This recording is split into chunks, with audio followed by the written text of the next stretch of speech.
Administration tracking and harmonisation portal ഒരു asset management പ്ലാറ്റ്ഫോമാണ്. സർക്കാരിൻ്റെ ഉടമസ്ഥതയിലുള്ള മുഴുവൻ അസറ്റ്സിനെ കുറിച്ചുള്ള മുഴുവൻ ഡീറ്റെയിൽസ് അത് സർക്കാരിൻ്റെ പോർട്ടലിലുണ്ടാവും. മുഴുവൻ കാര്യങ്ങൾ, ഭൂമി, കെട്ടിടങ്ങൾ, പൈതൃക നിർമ്മിതികൾ, റോഡുകൾ, അണക്കെട്ടുകൾ, പാലങ്ങൾ, വാഹനങ്ങൾ, യന്ത്രസാമഗ്രികൾ ഉൾപ്പെടെയുള്ള മുഴുവൻ അസറ്റുകളുടെയും ഒരു രജിസ്റ്റർ ഉണ്ടാവും. 2, പ്ലാൻ സ്പേസ് 2, അതൊരു പ്രോജക്റ്റ് രജിസ്റ്ററാണ്. എല്ലാ വകുപ്പുകളും അനുമതി നൽകുന്ന എല്ലാ ക്യാപിറ്റൽ പ്രോജക്ട്സ്, മൂലധന, ആദ്യത്തെ കാര്യം plan space 2.0 plan space project രജിസ്റ്ററാണ്. പ്ലാൻ അതായത് എല്ലാ വകുപ്പുകളും അനുമതി നൽകുന്ന എല്ലാ മൂലധന പദ്ധതികൾ, അതായത് ക്യാപിറ്റൽ പ്രോജക്ട്സ്, അതെല്ലാം ജിയോ ടാഗ് ചെയ്യും. അതിന് ഒരു GIS അധിഷ്ഠിത പ്രോജക്റ്റ് രജിസ്റ്റർ മൊഡ്യൂൾ ഉൾപ്പെടുത്തി നിലവിലുള്ള പ്ലാൻ സ്പേസ് 2 പ്ലാറ്റ്ഫോം വിപുലീകരിക്കാനാണ് ലക്ഷ്യമിടുന്നത്. നിലവിൽ 1900-ലധികം, ഏകദേശം 2000-ഓളം പ്ലാൻ പദ്ധതികളുടെ സാമ്പത്തികവും ഭൗതികവുമായ പുരോഗതി ഇതിപ്പോൾ ട്രാക്ക് ചെയ്യുന്നുണ്ടെങ്കിലും ഇതിൽ ജിയോ മാപ്പിംഗ് സംവിധാനമില്ല. പോർട്ടലിൻ്റെ സിംഗിൾ മാപ്പ് ലെയറിൽ പദ്ധതി നടപ്പാക്കുന്ന സ്ഥലം, കോർഡിനേറ്റുകൾ, നടപ്പിലാക്കുന്ന ഏജൻസികൾ, ഇത് ചെയ്യുന്നത്, അനുമതി നൽകുന്ന അധികാരികൾ, ഫണ്ടിൻ്റെ സോഴ്സസ്, നിർമ്മാണ ഘട്ടങ്ങൾ, ഇതെല്ലാം ഈ പ്രോജക്റ്റ് രജിസ്റ്ററിലൂടെ എല്ലാ പ്രോജക്റ്റുകളും ട്രാക്ക് ചെയ്യാൻ വേണ്ടിയിട്ടുള്ള സംവിധാനമാണ്. 3, ഗവൺമെൻറ് സ്ഥാപനങ്ങളുടെ സമഗ്രമായ ഒരു രജിസ്ട്രി, ഒരു അസറ്റ് രജിസ്റ്റർ. 591 ഇൻസ്റ്റിറ്റ്യൂഷൻസ് ഉണ്ട് സർക്കാരിൻ്റെ കീഴിൽ. ഏകദേശം 19,000 കോടിയോളം രൂപയാണ് ഇതിൻ്റെ സാലറി ആയിട്ട് പോകുന്നത്. പലതും പല കാലത്ത് രൂപീകരിച്ച സ്ഥാപനങ്ങളാണ്. ആ ഉദ്ദേശ ലക്ഷ്യങ്ങൾ കഴിഞ്ഞിട്ടും പല രീതിയിൽ അത് തുടരുകയാണ്. പല സ്ഥാപനങ്ങളും പലരും ഡെപ്യൂട്ടേഷനിലൊക്കെ പോവാണ് പല ഡിപ്പാർട്ട്മെൻറ്റുകളിൽ നിന്നും. അതെല്ലാം നമ്മളിന്ന് സമഗ്രമാക്കും. അത് ഒരേ സ്വഭാവമുള്ള ധാരാളം സ്ഥാപനങ്ങളുണ്ട്. ആ സ്ഥാപനങ്ങളെ നമ്മൾ ഇൻ്റഗ്രേറ്റ് ചെയ്യും, സമഗ്രമാക്കും, ഒരുമിച്ച് ഇൻ്റഗ്രേറ്റ് ചെയ്യും. അതിനുള്ള ഒരു വിപുലമായ ഒരു പദ്ധതിയാണ് ചെയ്യുന്നത്. പിന്നെ 4-മത്തെ കാര്യം, കാലഹരണപ്പെട്ടതും അനാവശ്യവും പരസ്പര വിരുദ്ധവുമായ നിയമങ്ങളുടെ സമഗ്രമായ അവലോകനവും അതിൻ്റെ ഭേദഗതിയും. ഔട്ട്ഡേറ്റഡ് ആയിട്ടുള്ള ധാരാളം നിയമങ്ങളുണ്ട്. പിന്നെ പല ആക്ടിൽ തന്നെ പരസ്പര വിരുദ്ധമായ പ്രൊവിഷൻസ് ഉൾപ്പെടുത്തിയിട്ടുണ്ട്. ഇതെല്ലാം ഓരോ പ്രോജക്റ്റുകളും മറ്റതും ഇംപ്ലിമെൻറ്റേഷൻ സ്റ്റേജിലാണ് അതിനകത്ത് ഏറ്റവും കൂടുതൽ പ്രയാസം അനുഭവിക്കുന്നത്. അപ്പോൾ അതിനുള്ള ഭേദഗതി, നിയമപരമായ ഭേദഗതി ചെയ്യുന്നതിന് വേണ്ടിയിട്ടുള്ള ഒരു വലിയ പ്രിപ്പറേഷൻ ഉണ്ടാകും. 5-മത്തെ, മികച്ച ജീവിത സൗകര്യത്തിനും ബിസിനസ് സുഗമമാക്കുന്നതിനുമുള്ള പ്രോസസ്സ് പരിഷ്കാരങ്ങൾ. അതായത് ബിസിനസ്സുകൾ ആയിട്ട് വരുന്നവരൊക്കെ കേരള സർക്കാരുമായി നടത്തുന്ന ഇടപെടലുകളിൽ ലളിതമാക്കുന്നതിനായിട്ട് നിയമങ്ങൾ, ചട്ടങ്ങൾ എന്നിവ ആധുനികവൽക്കരിക്കുന്നതിന് വേണ്ടിയിട്ടുള്ള സംസ്ഥാനതല പ്രോസസ് റീ എഞ്ചിനീയറിംഗ് പരിപാടിയാണ്. അതായത് ധനകാര്യം, നിയമം, നികുതി, വ്യവസായം, റവന്യൂ, തദ്ദേശ സ്വയംഭരണ തുടങ്ങിയ പ്രധാന വകുപ്പുകളിലെ പരമ്പരാഗതമായ രീതികൾ പലപ്പോഴും പല ഫയലുകളായി പോകുന്നതിനും അനാവശ്യമായ പേപ്പർ സമർപ്പണത്തിനും ഒന്നിലധികം പരിശോധനാ ഘട്ടങ്ങൾക്കും അനാവശ്യമായ ഓഫീസ് സന്ദർശനങ്ങൾക്കും ഇത് കാരണമാകുന്നു. അപ്പോൾ നിർദ്ദിഷ്ട നമ്മൾ പറഞ്ഞ ഡിജിറ്റൽ തത്വങ്ങൾ സ്വീകരിച്ചുകൊണ്ട് ഈ സേവന നടപടികളെ ലളിതമാക്കാൻ വേണ്ടിയിട്ടുള്ളതാണ്. നമ്മളിത് നടപ്പാക്കി കഴിയുമ്പോൾ വലിയ മാറ്റമായിരിക്കും പദ്ധതികളുടെ കാര്യങ്ങളിൽ. സാധാരണക്കാരനെ സംബന്ധിച്ചിടത്തോളം അവരുടെ ദൈനംദിന ജീവിതത്തിൽ അവർ സർക്കാരുകളും ഓഫീസുകളുമായിട്ടുള്ള ബന്ധത്തിൻ്റെ നടപടിക്രമങ്ങൾ ലളിതവൽക്കരിക്കുന്നതിനും ലഘൂകരിക്കുന്നതിനും വേണ്ടിയിട്ടുള്ള നടപടിയാണ് ഇത്. അതുപോലെ പൊതുഭരണ വകുപ്പിൻ്റെ ഈ മുൻഗണനാ പദ്ധതി നിർവഹണത്തിനും വകുപ്പുകൾ, പ്രയോറിറ്റി പ്രോജക്റ്റുകളുടെ എക്സിക്യൂഷന് വേണ്ടിയിട്ട് വകുപ്പുകൾ തമ്മിലുള്ള ഏകോപനത്തിനായി സെക്രട്ടറിമാരുടെ ഒരു എംപവേർഡ് കമ്മിറ്റി രൂപീകരിക്കും. സെക്രട്ടറിമാരുടെ എംപവേർഡ് കമ്മിറ്റി രൂപീകരിക്കും. പിന്നെ തിരുവനന്തപുരം ജില്ലയിൽ നമ്മൾ നേരത്തെ 90 ഏക്കർ ഭൂമി ബ്രഹ്മോസ് എയ്റോസ്പേസ് നൽകിയിട്ടുണ്ടായി. അത് 180 ഏക്കറാണ് അവർക്ക് കൊടുക്കേണ്ടത്. യഥാർത്ഥത്തിൽ 90 കൊടുത്തിട്ടുള്ളൂ. 90 കൂടി കൊടുത്താൽ മാത്രമാണ് DRDOയിൽ നിന്ന് അതിൻ്റെ ബാക്കിയുള്ള അംഗീകാരം കിട്ടുള്ളൂ. അപ്പോൾ ബാക്കിയുള്ള 90 ഏക്കർ കൂടി ബ്രഹ്മോസ് എയറോസ്പേസിന് നൽകിക്കൊണ്ട് DRDOക്കാണ് നമ്മളത് കൊടുക്കുന്നത്. ആ തീരുമാനം എടുത്തിട്ടുണ്ട്.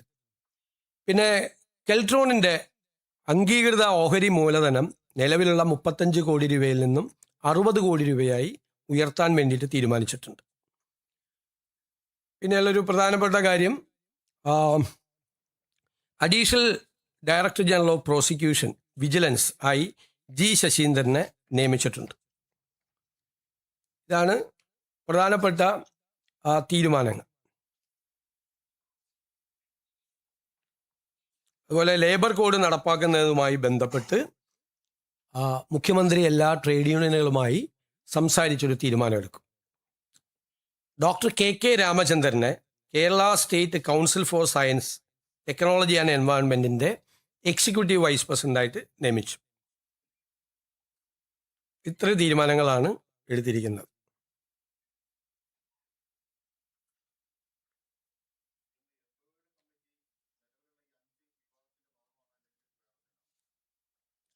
അത് വേറെ അത് രണ്ടാമത്തെ തീരുമാനം. അത് അറിയിക്കും പിന്നീട്. അതിൽ നമുക്ക് സംസ്ഥാനത്തുള്ള ഏജൻസികളെ ഏതെല്ലാം തരത്തിൽ ഫലപ്രദമായി ഉപയോഗിക്കാൻ പറ്റും ആ ഏജൻസികൾ ഉപയോഗിക്കും. കാരണം നമ്മുടെ ഡേറ്റാ സെക്യൂരിറ്റിയൊക്കെ വളരെ പ്രധാനപ്പെട്ട കാര്യമാണ്. ഇപ്പം നമ്മൾ പോർട്ടൽ ചെയ്തിരിക്കുന്നത് ഡിജിറ്റൽ യൂണിവേഴ്സിറ്റിയാണ് ചെയ്തിരിക്കുന്നത്. പോർട്ടൽ 100 ഡേയ്സിൻ്റെ പ്രോജക്റ്റ് ചെയ്തിരിക്കുന്ന ഡിജിറ്റൽ യൂണിവേഴ്സിറ്റിയാണ്. പോർട്ടൽ കേരളത്തിൽ തന്നെയുള്ള ഏജൻസിയാണ്. പിന്നെ അവരുടെ പരിമിതിക്ക് അപ്പുറം വന്നാൽ മാത്രമാണ് മറ്റ് ഏജൻസികളെ, സംസ്ഥാനത്തുള്ള ഏജൻസികളെ തന്നെ ഫലപ്രദമായി ഉപയോഗിക്കും. അതിൻ്റെ പരിധിക്ക് അപ്പുറത്ത് വരുവാണെങ്കിൽ മാത്രമാണ് മറ്റ് ഏജൻസികളെ കുറിച്ച് നമ്മൾ ആലോചിക്കുക.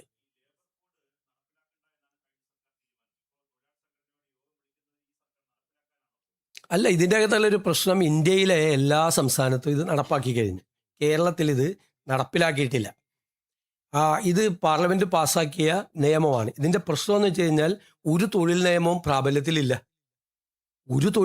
പ്രാബല്യത്തിലില്ല. മറ്റേ തൊഴിൽ നിയമങ്ങൾ ഇല്ലാതായി. അപ്പോൾ നമ്മളൊരു അനിശ്ചിതത്വമുണ്ട് ഈ രംഗത്ത്. അത് എങ്ങനെ പരിഹരിക്കാൻ പറ്റും? പുതിയ ലേബർ കോഡിൽ വന്നിരിക്കുന്ന തൊഴിലാളി വിരുദ്ധമായ കാര്യങ്ങൾ എങ്ങനെ അതിനെ അഡ്രസ്സ് ചെയ്യും എന്ന് ചർച്ച ചെയ്യുന്നതിന് വേണ്ടിയിട്ടാണ്. നടപ്പാക്കില്ല എന്ന് പറയാൻ എളുപ്പമാണ്, പക്ഷേ ഒരു തൊഴിൽ നിയമവും പ്രാബല്യത്തിലില്ലാത്ത സ്ഥിതി വരും. നേരത്തെ തൊഴിൽ നിയമങ്ങളെല്ലാം ഇല്ലാതായി. ഗവൺമെൻറ്റിൻ്റെ മുമ്പിലുള്ള പ്രശ്നം മനസ്സിലായല്ലോ. നേരത്തെ ഒരു തൊഴിൽ നിയമവും ഇല്ല. ഒരു തൊഴിൽ നിയമവും ഇല്ലാതെ ഈ തൊഴിലാളികളെ പ്രൊട്ടക്റ്റ് ചെയ്യാൻ പറ്റുമോ? ഇതിൻ്റെ അകത്തുള്ള എല്ലാ കാര്യങ്ങളോടും അല്ല എതിർപ്പ്. 3-4 പ്രധാനപ്പെട്ട പോയിന്റുകളാണ് എതിർപ്പ്. ഞങ്ങളും പാർട്ടി എന്നുള്ള നിലയിൽ ലേബർ കോഡിനെ പാർലമെൻറ്റിൽ ഞങ്ങൾ എതിർത്തതാണ്. പക്ഷേ ഏതെങ്കിലും തൊഴിൽ നിയമം സംസ്ഥാനത്ത് ഇല്ലാതിരിക്കുന്ന ഒരു സാഹചര്യം വരാൻ പറ്റുമോ? തൊഴിലാളികൾക്ക് പ്രൊട്ടക്ഷൻ ഇല്ല. അപ്പോൾ അങ്ങനത്തെ ഒരു അനിശ്ചിതത്വം നിലനിൽക്കുകയാണ്. അതിനൊരു പരിഹാരം ഉണ്ടാകണ്ടേ? അതാണ്.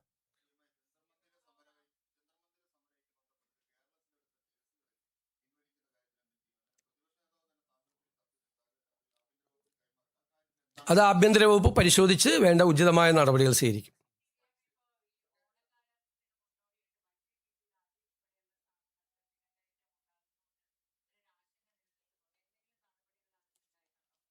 തീർച്ചയായിട്ടും വിലക്കയറ്റം നിയന്ത്രിക്കുന്നതിന് വേണ്ടിയിട്ടുള്ള സജീവമായ ഇടപെടലുകൾ സംസ്ഥാന സർക്കാർ നടത്തുന്നുണ്ട്. സർക്കാരിൻ്റെ 2 മാസത്തെ പ്രവർത്തന കാലയളവിൽ 448 കോടി രൂപ ഇപ്പം തന്നെ വകുപ്പിനായി അനുവദിച്ചു. വിപണി ഇടപെടലിനായി 273 കോടി രൂപയും, അതായത് സൗജന്യ കിറ്റ് ഉൾപ്പെടെ, നെല്ല് സംഭരണ ബോണസായി 154 കോടി രൂപയും, ഗതാഗത ചാർജ് ഇനത്തിൽ 20 കോടി രൂപയും കൊടുക്കും. ഓണക്കാലത്തെ മുന്നൊരുക്കങ്ങളൊക്കെ അന്തിമഘട്ടത്തിലാണ്. മഞ്ഞ കാർഡ് ഉടമകൾക്കും ക്ഷേമ സ്ഥാപനങ്ങളിലെ അന്തേവാസികൾക്കുമായി 6 ലക്ഷത്തിലധികം സൗജന്യ ഓണക്കിറ്റുകൾ വിതരണം ചെയ്യും. ഇതിനായി പണം അനുവദിച്ചിട്ടുണ്ട്. 854 രൂപ ചെലവ് വരുന്ന 16 ഇനങ്ങൾ അടങ്ങിയ കിറ്റുകളുടെ വിതരണം ഓഗസ്റ്റ് 10 മുതൽ 20 വരെ നടപ്പാക്കും. വിപണിയിലെ അരി വിലക്കയറ്റം നിയന്ത്രിക്കാൻ 1,65,932 മെട്രിക് ടൺ അരിയും 24,506 മെട്രിക് ടൺ ഗോതമ്പും ലഭ്യമാക്കും.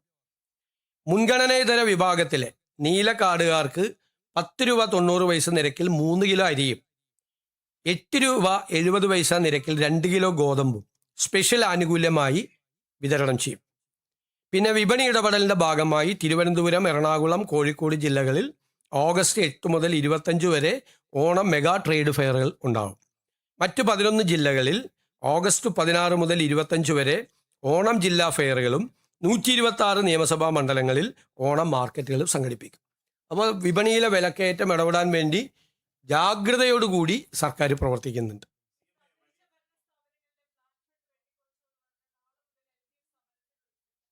നന്നായി. കാരണം 3 ഗഡുക്കളായിട്ടാണ് തദ്ദേശ സ്വയംഭരണ സ്ഥാപനങ്ങളിലെ ഫണ്ട് കൊടുക്കുന്നത്. ആ 3 ഗഡു കൊടുക്കാതെ ഇറങ്ങിപ്പോയ ആളുകളാണ് ഇപ്പോൾ സമരം ചെയ്യുന്നത്. ഞങ്ങൾ 1 ഗഡു കൊടുക്കുന്നതിനുള്ള നടപടികൾ പൂർത്തിയാക്കി വരികയാണ്. 1 ഗഡു കൊടുക്കുന്നതിനുള്ള 1 ഗഡു കൊടുക്കും, ഉടൻ വിതരണം ചെയ്യും. അല്ല, 1 ഗഡു കൊടുക്കുമെന്ന് തീരുമാനം എടുത്തിട്ടുണ്ട് സർക്കാർ, ഉടൻ വിതരണം ചെയ്യും.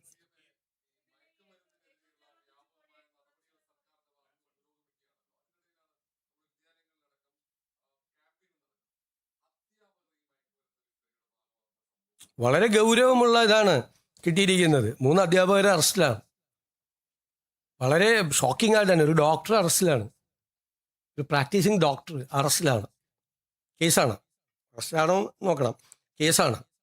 വലിയ ഷോക്കിംഗ് ആയിട്ടുള്ള കാര്യമാണ്. അധ്യാപികമാർ കൂടി ഇതിൽ ഉൾപ്പെട്ടിട്ടുണ്ട് എന്ന് പറയുന്നത് എത്രമാത്രം ഈ ലഹരി മരുന്ന് വ്യാപിപ്പിച്ചിട്ടുണ്ടെന്നും അതിൻ്റെ നെറ്റ്വർക്ക് എത്ര വലുതാണെന്നുള്ളതിൻ്റെ ഒരു വലിയ ഇതാണ് റിയാക്ഷൻ. അപ്പോൾ തൂഫാൻ നടക്കുന്നത് കൊണ്ടാണ് അതിശക്തമായി കർശനമായി ആ പദ്ധതി സർക്കാർ നടപ്പാക്കുകയാണ്.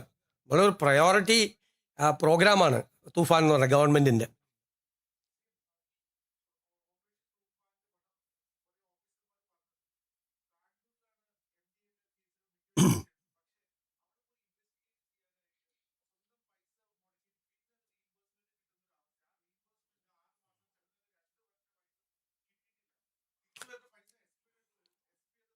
അല്ല, അതൊക്കെ നടപടിക്രമങ്ങളെല്ലാം ലഘൂകരിക്കും. നടപടിക്രമങ്ങൾ അങ്ങനെ ഒരു പരാതി ശ്രദ്ധയിൽപ്പെട്ട് കഴിഞ്ഞാൽ അതൊക്കെ പരിഹരിക്കും. ഇതിന് പണവും കൊടുത്തിട്ടുണ്ട്, നമ്മൾ ആവശ്യമായ പണവും കൊടുത്തിട്ടുണ്ട്. ബജറ്റിൽ തന്നെ ബജറ്റ് പ്രസംഗത്തിൻ്റെ മറുപടിയിൽ പ്രത്യേകമായി പണം ഈ പദ്ധതിക്ക് വേണ്ടി അനുവദിച്ചിട്ടുണ്ട്.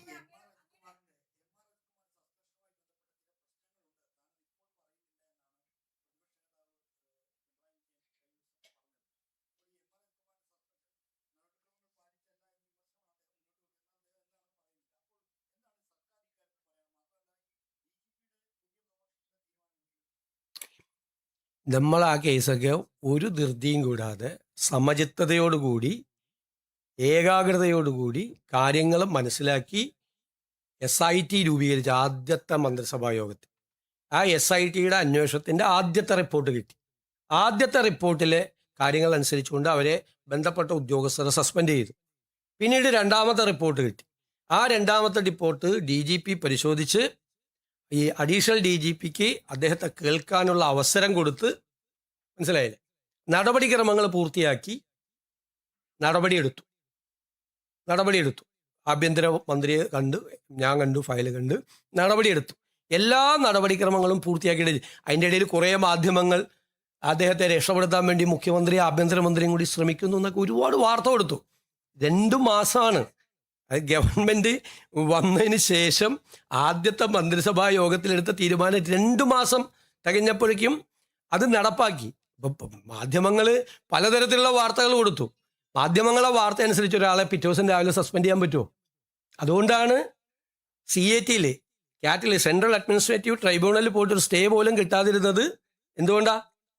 നടപടിക്രമങ്ങൾ പൂർത്തിയാക്കി ഭംഗിയായിട്ടാണ്, ചിട്ടയായിട്ടാണ് അത് ചെയ്തത്. ഞാൻ നിങ്ങളോടന്ന് പറഞ്ഞല്ലോ, നിങ്ങളിങ്ങനെ ധൃതി കൂട്ടല്ലേ. ഗവൺമെൻറ്റിൻ്റെതായ നടപടിക്രമങ്ങളുണ്ട്, ഒരു പ്രൊസീജിയർ ഫോർമാലിറ്റീസ് ഉണ്ട്. ഒരു ഉദ്യോഗസ്ഥനെതിരായി നമുക്ക് നടപടിയെടുക്കാൻ പറ്റുമോ? റിപ്പോർട്ട് കിട്ടാതെ, നമ്മുടെ കയ്യിൽ റിപ്പോർട്ട് കിട്ടാതെ. ആദ്യത്തെ റിപ്പോർട്ട് കിട്ടിയപ്പോൾ ആദ്യത്തെ ഉദ്യോഗസ്ഥന്മാർക്കെതിരായി നടപടിയെടുത്തു. 2ാമത്തെ റിപ്പോർട്ട് വന്നപ്പോഴാണ് ഇദ്ദേഹത്തിൻ്റെ ഇൻവോൾവ്മെൻറ്റ് എന്താണെന്ന് 1, 2, 3, 4 ആയിട്ട് നമ്മുടെ മുമ്പിൽ വന്നത്. അതിൻ്റെ പുറത്തല്ലേ നമുക്ക് നടപടിയെടുക്കാൻ പറ്റുള്ളൂ. മാധ്യമങ്ങളിൽ വാർത്ത വന്നുകൊണ്ട് പിറ്റേ ദിവസം കയറി ഗവൺമെൻറ് നടപടിയെടുത്താൽ ഗവൺമെൻറ് കോടതിയിൽ കേസ് വരുമ്പോൾ എന്തു പറയും? എപ്പോഴും പ്രൊസീജിയർ ഫോർമാലിറ്റീസ് EPLന്റെ ജോലി ഗവൺമെൻറ്റിൻ്റെയാണ്. ഗവൺമെൻറ് അത് ചെയ്തതിന് എത്രമാത്രം വിമർശനങ്ങളാണ്. ഒരാഴ്ചയെ 10 ദിവസം വൈകി എന്ന് പറഞ്ഞുകൊണ്ട് എന്തെല്ലാം കാര്യങ്ങളാണ് വന്നത്. നിങ്ങൾ ആലോചിച്ചാൽ മതി. ഞാൻ മാധ്യമങ്ങളെയൊന്നും വിമർശിക്കുന്നില്ല. ഞാൻ വെയിറ്റ് ബഹളം ഉണ്ടാക്കില്ല. ഞാൻ മാധ്യമങ്ങളെയൊന്നും വിമർശിക്കുന്നില്ല, ഒരു മാധ്യമങ്ങളെയും വിമർശിക്കുന്നില്ല. പക്ഷെ നിങ്ങളൊരു ആത്മപരിശോധന നടത്തണം ഈ കാര്യത്തിൽ. നിങ്ങൾ കുറേ ദിവസം 10 ദിവസക്കാലം കൊടുത്ത വാർത്ത ശരിയായിരുന്നോ, അതായിരുന്നോ ശരി, സർക്കാർ ചെയ്തതായിരുന്നോ ശരിയെന്ന് നിങ്ങളൊരു പരിശോധന നിങ്ങളുടെ എഡിറ്റോറിയൽ റൂമിലെങ്കിലും നടത്തിയാൽ നന്നായിരുന്നു. എൻ്റെ ഒരു റിക്വസ്റ്റാണേ.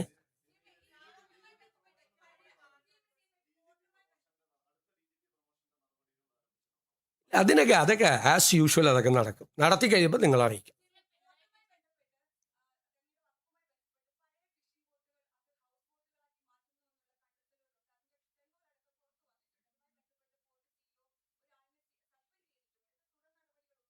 തീർച്ചയായിട്ടും നടപടി എടുത്തല്ലോ, ബാക്കി പരിശോധിക്കും. അത് നേരത്തെ ചെയ്തു തുടങ്ങിയ കാര്യമാണ്. ഈ ഗവൺമെൻറ് വന്നതിന് ശേഷം ചെയ്ത കാര്യമല്ല, നേരത്തെ ചെയ്ത കാര്യമാണ്. അപ്പോൾ അത് ശ്രദ്ധയിൽപ്പെട്ടപ്പോൾ അത് അന്വേഷിച്ച് നടപടിയെടുത്തു. ബാക്കിയുള്ള തുടരന്വേഷണം ആസ് യൂഷ്വൽ നടക്കും.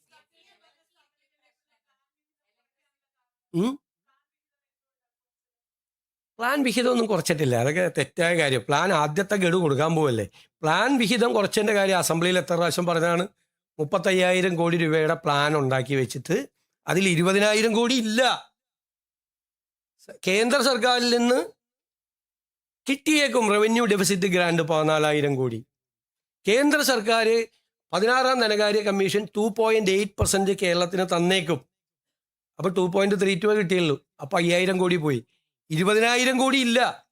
ഞാൻ പറഞ്ഞാലേ, എത്രയോ പ്രാവശ്യം പറഞ്ഞാണ്, ഒരു ധനകാര്യമന്ത്രിയും ഫേസ് ചെയ്യാത്ത ക്രൈസിസ് ആയിരുന്നു. എന്നിട്ട് ഞങ്ങൾ 5,000 കോടിയെ കുറച്ചുള്ളൂ പ്ലാനിൽ നിന്ന്. എന്നിട്ട് SC STയുടെയും ഫിഷറീസിൻ്റെയും നിലനിർത്തുകയും ചെയ്തു. 35,000 കോടി പ്ലാൻ ആയിരുന്നുവെങ്കിൽ അവർക്ക് എത്ര കിട്ടുമായിരുന്നു, അവർക്കൊരു ദോഷവും വരാതിരിക്കാൻ വേണ്ടി ചെയ്തു. സ്വാഭാവികമായിട്ടല്ലേ 20,000 കോടി ഇല്ലാത്ത 20,000 കോടി എവിടെ നിന്ന് ഉണ്ടാക്കും? അല്ല, അത് പരിശോധിച്ചുകൊണ്ടിരിക്കുകയാണ് നമ്മൾ. സ്പിൽ ഓവർ ചെയ്യണ വർക്കുണ്ട് ഇപ്പുറത്തേക്ക്, അതിൻ്റെ പൈസ കൊടുക്കും നമ്മൾ. ഇതൊക്കെ ഞാൻ പറയാം, സോഷ്യൽ മീഡിയയിലും അല്ലാത്ത മാധ്യമങ്ങളിലും വരുന്ന വാർത്തകളാണ്. നിങ്ങൾ കഴിഞ്ഞൊരു 3 കൊല്ലമായിട്ട് ഈ ഓരോ ഗഡുവും കൊടുത്തിരിക്കുന്ന സമയം ഒന്ന് പരിശോധിക്കുക. നമ്മളൊരു കാര്യം റിപ്പോർട്ട് ചെയ്യുമ്പോൾ ഒന്ന് പഠിക്കുകയും കൂടി ചെയ്താൽ നല്ലതാണ്. കഴിഞ്ഞ 2-3 വർഷം, ഞാൻ എന്നോട് റിക്വസ്റ്റാണ്, 2-3 വർഷങ്ങളിൽ ഇത് ആദ്യം ഒരു ഫിനാൻഷ്യൽ ഇയർ തുടങ്ങുമ്പോൾ കൊടുക്കേണ്ടത് എപ്പോഴാണ് കൊടുത്തത്? ഡിസംബറിൽ കൊടുക്കേണ്ടത് എന്നാ കൊടുത്തത്? ഡിസംബറിൽ കൊടുക്കേണ്ടത് 3ാം ഗഡുവാണ്. ആ 3ാം ഗഡു കൊടുത്തു കഴിഞ്ഞാലുള്ള മാർച്ച് 31 ഫിനാൻഷ്യൽ ഇയർ തീരുകയാണ്. ഇത് കൊടുക്കുകയാണ്. മനസ്സിലായേ? നമ്മൾ കൊടുക്കുക, നമ്മുടെ ഗവൺമെൻറ് വന്നാണ്. ഇത് നമ്മൾ പരിശോധിക്കണം. അതായത് 16ാം ധനകാര്യ കമ്മീഷൻ ഒരു പ്രശ്നം കൂടി ഉണ്ടാക്കിയിട്ടുണ്ട്. അതുകൂടി നിങ്ങൾ മനസ്സിലാക്കിക്കോ. കേരളത്തിൽ റൂറൽ ഏരിയ കുറവാക്കിയിട്ടാണ് കാണിച്ചിരിക്കുന്നത്. 300 കോടിയാണ് റൂറൽ ഏരിയയ്ക്ക് കൊടുത്തിരിക്കുന്നത്. കാരണം കേരളത്തിൽ സെൻസസ് ടൗണുകളുണ്ട്. സെൻസസ് ടൗൺ പലതും പഞ്ചായത്താണ്. ഈ സെൻസസ് പറഞ്ഞ് അതെല്ലാം അർബൻ ഏരിയയിലേക്ക് കൊടുത്തു. അപ്പോൾ സത്യത്തിൽ റൂറൽ ഏരിയയിലേക്ക് കൊടുക്കാൻ പൈസ ഇല്ല. ഈ കേന്ദ്രത്തിൽ നിന്ന് വരുന്ന ഫണ്ടിന് ഒരു പ്രശ്നം കൂടിയുണ്ട്. അത് ടൈഡ് ഫണ്ടാണ്, പല നിബന്ധനകളും ഉണ്ട്. അപ്പോൾ ഞങ്ങൾ കേന്ദ്ര ഗവൺമെൻറ്റുമായി ബന്ധപ്പെട്ട് 16ാം ധനകാര്യ കമ്മീഷൻ ഇങ്ങനെ കേരളത്തിലെ റൂറൽ അർബൻ നിർവചനം അവരുടെ തെറ്റാണ് എന്ന് ഞങ്ങൾ ബോധ്യപ്പെടുത്തി. ഞങ്ങൾ കേന്ദ്ര ഗവൺമെൻറ്റുമായിട്ടുള്ള ചർച്ച കൂടി നടത്തിക്കൊണ്ടിരിക്കുകയാണ്. സെൻസസ് ടൗൺ എന്ന് പറഞ്ഞിട്ട് അതെല്ലാം ടൗൺ ആണെന്ന് പറഞ്ഞിട്ട് അർബൻ ഏരിയയിലേക്ക് വെച്ചിരിക്കുകയാണ്. അത് പഞ്ചായത്തിന് കൊടുക്കാൻ പറ്റില്ല. ഈ സെൻസസ് ടൗൺ എല്ലാം പഞ്ചായത്തിൻ്റെ കീഴിലുമാണ്. ഒരുപാടെണ്ണം വളരെ മുനിസിപ്പാലിറ്റിയുടെയും കോർപ്പറേഷൻ്റെ കീഴിൽ തെറ്റായ ഒരു അസസ്മെൻ്റാണ് 16ാം ധനകാര്യ കമ്മീഷൻ നടത്തിയത്. അതിൻ്റെ ഒരു പ്രതിസന്ധി കൂടിയുണ്ട്, മുനിസിപ്പാലിറ്റികളും കോർപ്പറേഷൻ നേരിടുന്നുണ്ട്. അത് പരിഹരിക്കാനുള്ള നടപടികൾ കൂടി ഞങ്ങൾ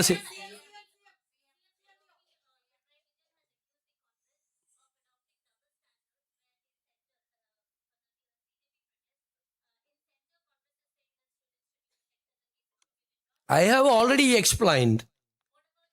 He has written a letter, and I have that letter was forwarded to Honorable Home Minister.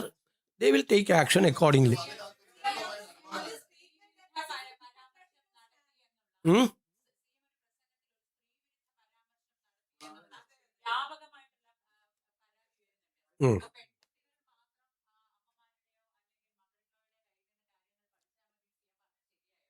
നിങ്ങളെല്ലാം വാർത്ത കൊടുത്തു. നിങ്ങൾ ആരെങ്കിലും അതിൻ്റെ വിഷ്വൽ കണ്ടോ? വിഷ്വൽ കണ്ടിട്ടാണോ നിങ്ങൾ വാർത്ത കൊടുക്കുന്നത്? പലരും പ്രതികരിക്കും. കാരണം പലരുടെ ആളുകളായിട്ട് പ്രവർത്തിക്കുന്നവരാണ്. പലരും പ്രതികരിക്കും. അതായത് പൊളിറ്റിക്കൽ കറക്റ്റ്നെസ്സിനെ കുറിച്ച് സ്ത്രീ വിരുദ്ധ പരാമർശം നടത്തിയെന്ന്. ഇനി നിങ്ങൾ കേട്ടിട്ടില്ലെങ്കിൽ ഞാൻ ആ പ്രസംഗത്തിൻ്റെ ഭാഗം വായിക്കാം. ഞാൻ ചില അമ്മമാരോട് പരാതി പറയും. എൻ്റെ പ്രസംഗത്തിലാണ്. ചില അമ്മമാർക്ക് അവരുടെ പ്രത്യേകമായ ഡിഷ് ഉണ്ടാവും. അവർ പ്രത്യേകമായ ഭക്ഷണം അവർക്ക് മാത്രം ഉണ്ടാക്കാൻ പറ്റുന്നതാണ്. അറിയാലോ, നിങ്ങളുടെയൊക്കെ അമ്മമാർ പ്രത്യേകമായിട്ടുള്ള ഉണ്ടാക്കി. എൻ്റെ അമ്മ എനിക്ക് ഉണ്ടാക്കി തന്നിട്ടുണ്ട്. അമ്മ മരിച്ചിട്ട് 27 വർഷമായിട്ടും എൻ്റെ നാവിൽ എൻ്റെ അമ്മ എനിക്ക് ഉണ്ടാക്കി തന്ന ടേസ്റ്റ് എൻ്റെ നാവിലുണ്ട്. ഞാൻ അത് വെച്ചുകൊണ്ടാണ് പറഞ്ഞത്. പക്ഷേ അവരുടെ മക്കൾക്ക് അത് പകർന്നു കൊടുക്കുന്നില്ല. ആ മക്കളെ കൊണ്ട് കൂടിയോ അല്ലെങ്കിൽ മകൻ്റെ ഭാര്യയായി വരുന്ന ഒരാൾക്കെങ്കിലും ആ ഭക്ഷണത്തിൻ്റെ പ്രത്യേകത പകർന്നു കൊടുക്കാൻ കഴിയണം. അവരുടെ മക്കൾക്ക് അത് പകർന്നു കൊടുക്കണം. മക്കളെന്ന് പറഞ്ഞാൽ പെൺമക്കൾ മാത്രമായിട്ട് എവിടെ അടയാളപ്പെടുത്തിയേക്കണം? അല്ലല്ലല്ല, കേട്ടോ, നിങ്ങൾ ആദ്യത്തെ സെൻറ്റൻസ് കേൾക്ക്. അവരുടെ മക്കൾക്ക് അത് പകർന്നു കൊടുക്കുന്നില്ല എന്നാണ് പറഞ്ഞത്. ആദ്യത്തെ സെൻറ്റൻസ് അവരുടെ മക്കൾക്ക്. മക്കളെന്ന് പറഞ്ഞാൽ പെൺമക്കൾ മാത്രമാണോ? അല്ലല്ല, മക്കൾക്ക് പകർന്നു കൊടുക്കുന്നില്ല എന്നാണ് പറഞ്ഞത്. അതും കൊടുക്കണം. വീട്ടിലേക്ക് പുതിയതായിട്ട് വരുന്ന ആളാണ് മകൻ്റെ ഭാര്യ, അവർക്കും കൊടുക്കണം എന്ന് പറഞ്ഞതിൽ എന്ത് സ്ത്രീവിരുദ്ധതയാണ്? അല്ലല്ല, അതെന്താ? മക്കൾക്കെന്ന് പറഞ്ഞാൽ തെറ്റാണോ? അതിഥി പുതിയതായിട്ട് വരുന്നതല്ലേ? ഞാൻ പറഞ്ഞ അത് കൊടുക്കണമെന്ന് പറഞ്ഞാൽ മക്കൾക്ക് കൊടുക്കണമെന്ന് പറഞ്ഞാൽ അതെല്ലാം പെട്ടില്ലേ?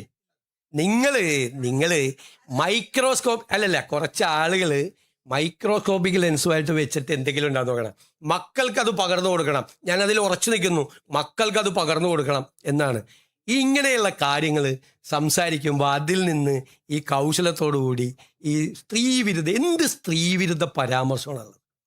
ഒരമ്മ മക്കൾക്ക് അവരുടെ കാര്യം പകർന്നു കൊടുക്കണം എന്ന് പറയില്ല. നിങ്ങൾ ഇത്രയും താഴോട്ട് പോകരുത്. എടാ, നിങ്ങൾക്ക് എന്നെ വിമർശിക്കാനുണ്ടെങ്കിൽ വേറെ എന്തെല്ലാം കാര്യങ്ങളുണ്ട്.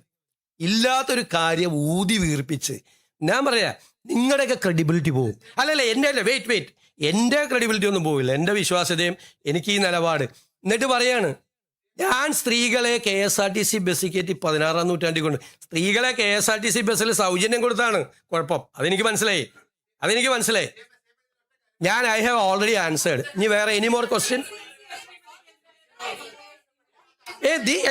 ഇത് അനുവദിക്കാൻ പറ്റില്ല.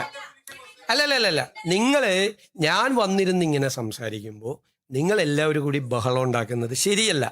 നിങ്ങൾക്കൊരു ഡിഗ്നിറ്റി ഉണ്ട്. ഇവിടെ ഇരുന്ന് സംസാരിക്കുന്നത് ഞാനൊരു പൊസിഷനിൽ നിന്ന് സംസാരിക്കുക. നിങ്ങൾ പത്രസമ്മേളനം ഇങ്ങനെ വെറുതെ ബഹളം ഉണ്ടാക്കി. ഞാൻ ഇതുപോലെ ഒരു മുഖ്യമന്ത്രി ഇരുന്ന് തന്നിട്ടില്ല. ഇതുപോലെ നിങ്ങളുടെ ഓരോ ചോദ്യത്തിനും മറുപടി പറയാം. പക്ഷേ നിങ്ങൾ ആ മര്യാദ നിങ്ങൾ കൂടി കാണി. നിങ്ങൾ എന്ത് ബഹളം ഉണ്ടാക്കുന്നത്? അപ്പം തന്നെ നടപടിയെടുത്തല്ലോ. എനിക്കാണ് കത്തയച്ചത്. അപ്പം തന്നെ ഇമ്മീഡിയറ്റ് ആയിട്ട് തെറ്റായ ഒരു കാര്യമാണ് അവർക്കെതിരെ പ്രചരിപ്പിച്ചത്. അപ്പം തന്നെ നടപടിയെടുക്കാൻ തീരുമാനിച്ചു.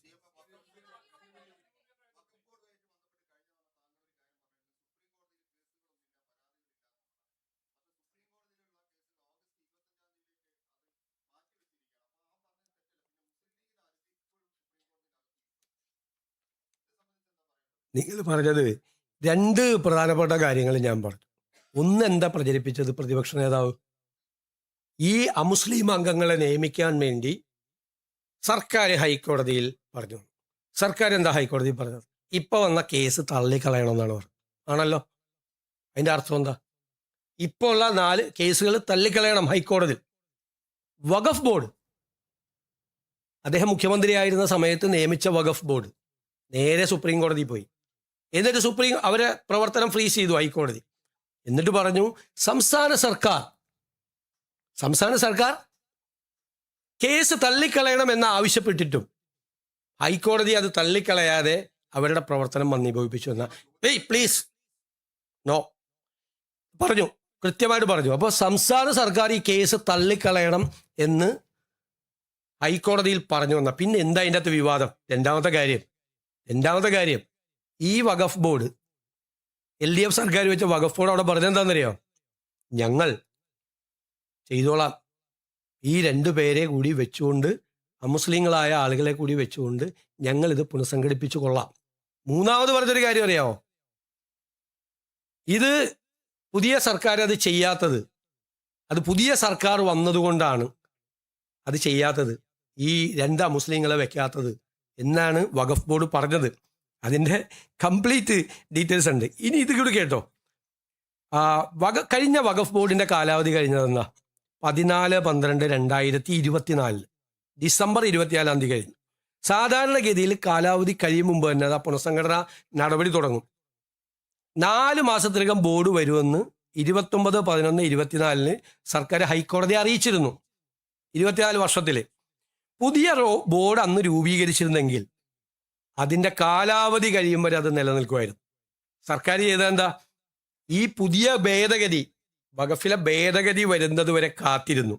ഭേദഗതി വന്നത് 8/4/2025 4 മാസം. അത് കഴിഞ്ഞിട്ട് പുതിയ ബോർഡിന് രൂപം നൽകിയത് 4/2/26 അപ്പോൾ 14/12/24 കാലാവധി കഴിഞ്ഞിട്ട് പുനഃസംഘടിപ്പിക്കാതെ 4/2/26 പുനഃസംഘടിപ്പിച്ചപ്പോഴാണ് ഈ ഭേദഗതിയുടെ പ്രശ്നം വന്നത്. മനസ്സിലായ? എല്ലാ അംഗങ്ങളെയും നോമിനേറ്റ് ചെയ്യാൻ അവസരം ലഭിക്കാനായിട്ടാണ് പുതിയ ബോർഡ് രൂപീകരണം വൈകിപ്പിച്ചത്. മനസ്സിലായില്ലേ? അത് പ്രതിപക്ഷ അംഗങ്ങൾ പല രീതിയിൽ ബോർഡ് രൂപീകരിച്ചാൽ പ്രതിപക്ഷ അംഗങ്ങൾ ഉണ്ടാകുക എന്നുള്ളതാണ് സർക്കാർ ആ തീരുമാനം വൈകിപ്പിച്ചത്. ആ തീരുമാനമാണ് ഇതിൻ്റെ മുഴുവൻ കാര്യം. പിന്നെ ഇപ്പം എന്താ കോടതി പറഞ്ഞിരിക്കുന്ന, സുപ്രീം കോടതി തിരിച്ചയച്ചല്ലോ, ഇവിടെ തിരിച്ചയച്ചപ്പോൾ എന്താ സുപ്രീം കോടതി പറഞ്ഞത്, ഈ സെക്ഷൻ 14 ഇടപെട്ടില്ല. അതായത് മിനിമം അംഗങ്ങൾ അമുസ്ലിം അംഗങ്ങൾ 2 എന്ന് പറഞ്ഞിട്ടുണ്ടായിരുന്നു ഈ നിയമത്തിൽ. അതായത് 7 വരെ ആവാം. 7 വരെ ആയ വഖഫിലെ ഭൂരിപക്ഷം അമുസ്ലിങ്ങൾക്കാവും വഖഫ് ബോർഡിൽ. അപ്പോൾ സുപ്രീം കോടതി പറഞ്ഞു മിനിമം എന്നുള്ളത് 3 ആക്കി. ഈ 14 ഇടപെട്ടില്ല. ഇത് മാത്രം വെച്ചു 3 പേര് മാക്സിമം എന്നുള്ളത് 3 ആക്കി. മാക്സിമം 7 വരെ പോകാമായിരുന്നത് 3 ആക്കി. മാക്സിമം 3 പോകാൻ പറ്റുള്ളൂ, മിനിമം 2 ആക്കി. അതിൻ്റെ അർത്ഥം എന്താ, അത് ചെയ്യണമെന്ന് കോടതിയുടെ വിധി വരട്ടെ. ഇതാണ് വഖഫ് ബോർഡ് എടുത്ത സ്റ്റാൻഡ്.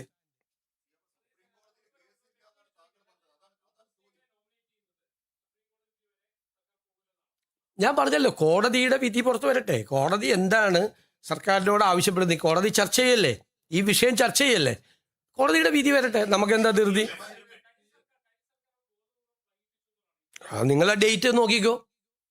ഇതിനായിരിക്കില്ല വൈകിപ്പിച്ചത് അന്ന് അത് രൂപീകരിച്ചിരുന്നെങ്കിൽ പ്രതിപക്ഷാംഗങ്ങളെ കൂടി വരുമായിരുന്നു ഇതിൻ്റെ അകത്ത് ബോർഡിൽ. അത് വരാതിരിക്കാൻ വേണ്ടി മനഃപൂർവ്വം ഡിലേ ചെയ്താണ്. അവിടുത്തെ ഓർഡർ വരുന്നതിന് മുമ്പ് അവരത് കോൺസ്റ്റിറ്റ്യൂട്ട് ചെയ്തിരുന്നുവെങ്കിൽ ഇപ്പം അത് തുടരുമായിരുന്നു, അതിൻ്റെ കാലാവധി വരെ തുടരുമായിരുന്നു. കാലാവധി കഴിഞ്ഞിട്ട് മതിയായിരുന്നു ഈ പുതിയ നിയമം. അപ്പോൾ ആ പുതിയ നിയമത്തിൻ്റെ കാര്യത്തിൽ തീരുമാനം വന്നേനെ, എന്തെങ്കിലും തീരുമാനം.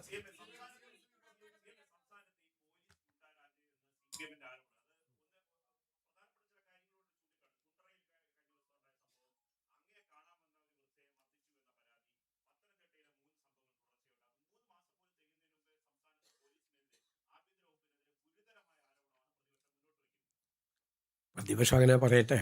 എന്നെ കാണാൻ വന്ന വയോധികയെ പോലീസ് കയ്യേറ്റം ചെയ്തെന്ന് പറഞ്ഞാൽ തന്നെ തെറ്റായ വാർത്തയാണെന്ന് നിങ്ങൾക്ക് എല്ലാവർക്കും അറിയാമല്ലോ. പ്രായമായവരെ മുഴുവൻ ഞാൻ താഴെയാണ് കാണുന്നത്, ഡിസേബിൾഡ് ആയിട്ടുള്ള ആളുകളെ. 3 മണിക്ക് അവിടെ ചെന്ന് അവരെ കണ്ടതിന് ശേഷമാണ്, മിക്കവാറും 100-ലധികം പേര് അവിടെ തന്നെ ഉണ്ടാവും.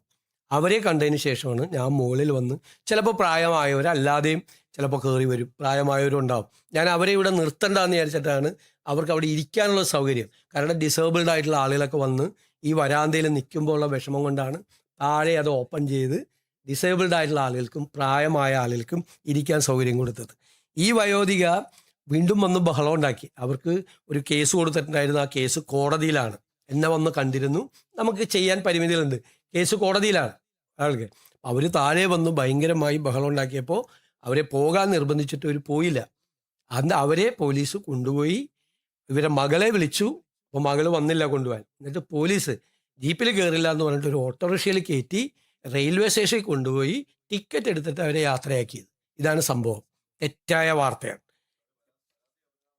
അല്ല, അത് അവർ പരാതി കൊടുത്താൽ എന്ത് ചെയ്യാൻ പറ്റും? അവർ തെറ്റായ പരാതിയാണ് കൊടുത്തത്. ഞാൻ അവർക്ക് എന്താണ്, അല്ല ഞാൻ പറഞ്ഞത്, അവർക്ക് നിങ്ങളൊന്ന് അന്വേഷിച്ചാൽ, നിങ്ങൾ അന്വേഷിക്കുകയും കൂടി വേണമല്ലോ. നിങ്ങൾ അന്വേഷിച്ചപ്പോൾ എന്താണെന്ന് കാര്യം നിങ്ങൾക്ക് മനസ്സിലായല്ലോ. ഞാൻ പറയില്ല, ഞാൻ പറയണത് ശരിയല്ല. എന്താണ് കാര്യമെന്ന് നിങ്ങൾക്ക് മനസ്സിലായല്ലോ എന്താ കാര്യമാണെന്ന്. അല്ല, രണ്ടാമത്തെ കാര്യം ഈ ഒരു കുണ്ടറയിലെ കസ്റ്റഡി മരണ ആരോപണം ജൂൺ 16 ഒരു ആൺകുട്ടിയെ കാണാതായ പരാതിയിലാണ് കസ്റ്റഡിയിലെടുത്തത്. 17 വിട്ടയച്ചു. സംഭവം നടന്നു 13 ദിവസത്തിന് ശേഷം ജൂലൈ 2 സിയാദിന് നാട്ടുകാരനായ ഒരു യുവാവിൽ നിന്നും മർദ്ദനമേൽക്കുകയും ആശുപത്രിയിൽ പ്രവേശിപ്പിക്കുകയും ചെയ്തു.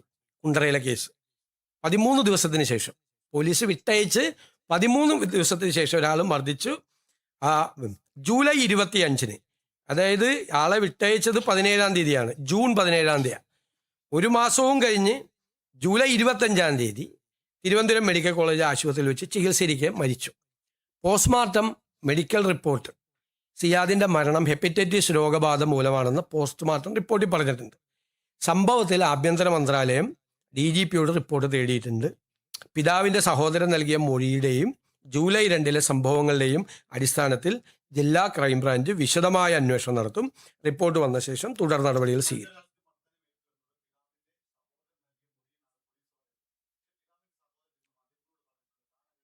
അല്ല, അത് അന്വേഷിക്കട്ടെ. പോലീസ് ക്രൈംബ്രാഞ്ച് അന്വേഷിക്കട്ടെ. ക്രൈംബ്രാഞ്ചിനെ ഏൽപ്പിച്ചിരിക്കുകയാണ് അന്വേഷണം. നിങ്ങൾ പറഞ്ഞാൽ ഇത്രയും ഗ്യാപ്പ് ഉണ്ട്, എന്നിട്ടും അത് അന്വേഷണം നടത്താതെ തള്ളിക്കളയല്ല ചെയ്ത്. അന്വേഷണം നടത്തുകയാണ്. ഒരു സംഭവം ഉണ്ടായാൽ അന്വേഷിക്കണം.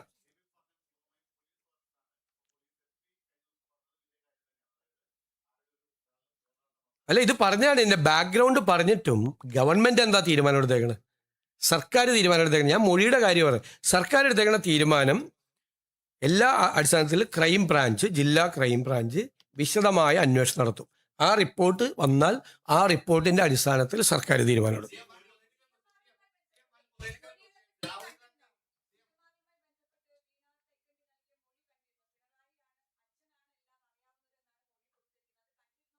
അത് കേസ് അന്വേഷണം നടക്കുമല്ലേ.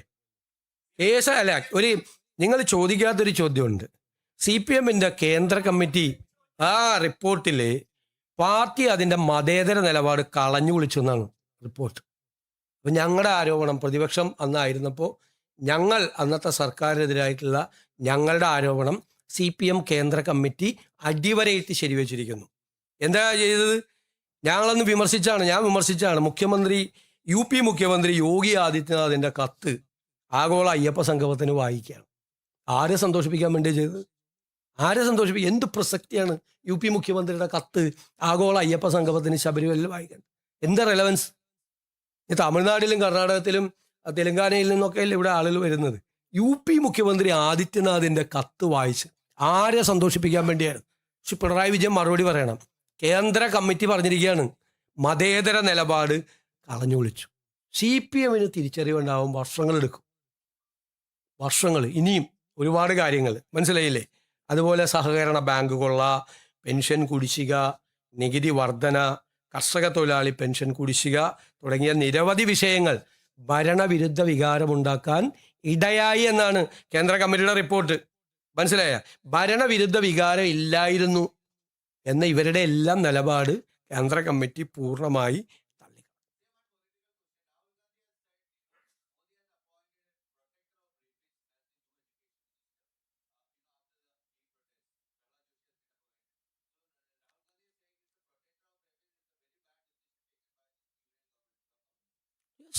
Rahul Gandhi is our leader.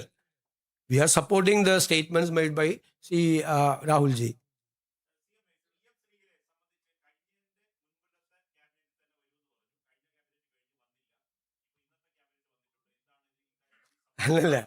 അല്ല, ആരാണ് പറഞ്ഞത് കഴിഞ്ഞ ക്യാബിനറ്റിൽ വരുമെന്ന്? ഇല്ല, നിങ്ങൾ വാർത്ത കൊടുക്കുകയാണ്. അത് വരുമെന്ന് ക്യാബിനറ്റിൽ ആ റിപ്പോർട്ട് വരുമ്പോൾ ക്യാബിനറ്റ് പരിശോധിക്കും. വരട്ടെ, വരുമ്പോൾ പരിശോധിക്കും.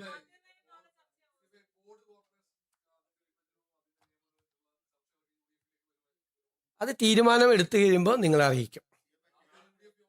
അതൊക്കെ നാളത്തെ UDF യോഗത്തിലെ ചർച്ച. ഞാൻ ഇന്ന് വന്ന് പത്രസമ്മേളനത്തിൽ എന്നോട് ചോദിക്കുന്നതിൻ്റെ ഔചിത്യം എന്താണ്? നാളത്തെ UDF ചർച്ച ചെയ്യാൻ പോകുന്ന കാര്യം ഞാൻ ഇന്ന് വന്ന് പത്രസമ്മേളനത്തിൽ നാളെ എന്തൊക്കെയാണ് ചർച്ച ചെയ്യാൻ പോകുന്നതെന്ന് ചോദിക്കുന്ന ചോദ്യത്തിന് എന്താണ് അതിൻ്റെ? ഞാനിവിടെ ഇരിക്കുന്നതുകൊണ്ടാണ്. എന്തും ചോദിക്കാം എന്നുള്ളതുകൊണ്ടാണ്.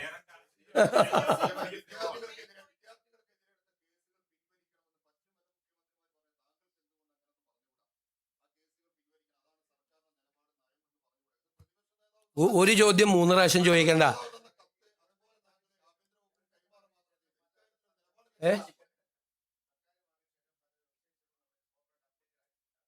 ചെയ്തുകൊണ്ടിരിക്കുകയാണ് എല്ലാ പ്രവർത്തികളും ചെയ്തുകൊണ്ട്. ശരി.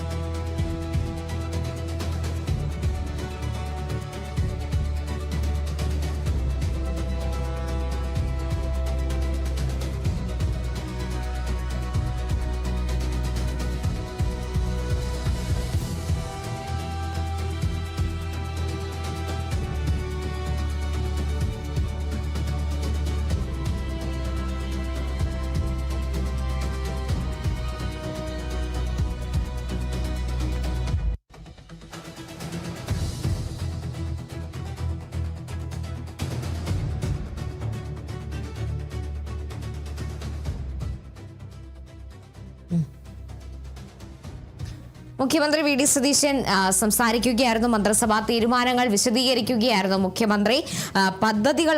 സംസ്ഥാനത്തെ പദ്ധതികൾ വൈകുന്ന സാഹചര്യം തടയാനടക്കം നടപടികൾ ഉടൻ സ്വീകരിക്കുമെന്ന തരത്തിലുള്ള തീരുമാനങ്ങളാണ് മുഖ്യമന്ത്രി പറഞ്ഞത്.